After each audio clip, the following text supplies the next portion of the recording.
Kalau nggak disembah berarti cuman buat pajangan doang ya. Terus sholawat yang joget-joget itu apa?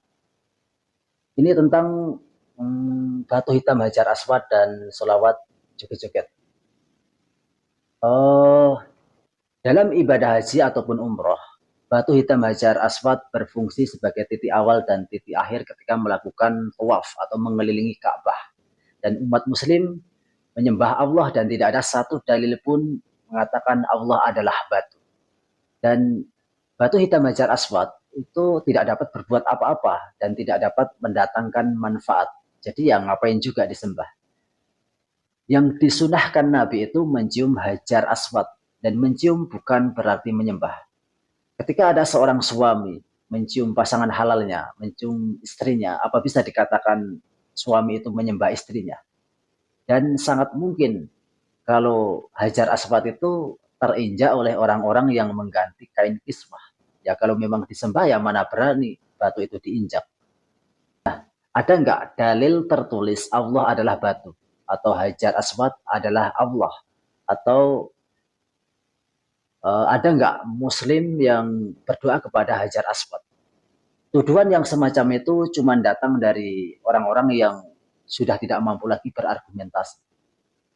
Lalu tentang sholawat yang joget-joget.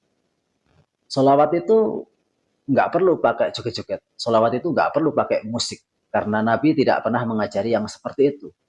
Itu kan improvisasi tradisi karena dulu para sunan ketika berdakwah di Pulau Jawa itu dihuni oleh orang-orang yang menyembah dewa-dewa. Maka pendekatan yang dilakukan para sunan ketika itu adalah mereka menggunakan syair-syair dalam ritual keagamaannya.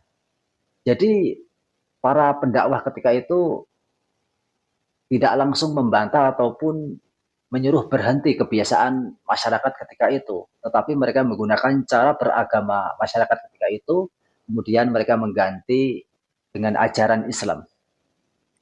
Yang tadinya menyembah dewa-dewa, kemudian diganti liriknya dengan solawatan. Dan solawatan itu nggak perlu pakai joget-joget, nggak perlu pakai musik. Karena solawat itu doa kebaikan.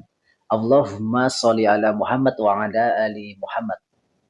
Maka ketika solawat itu dilakukan dengan joget-joget, dengan musik yang berlebihan dan aksi-aksi yang nggak sepantasnya, maka justru akan menjadi dosa.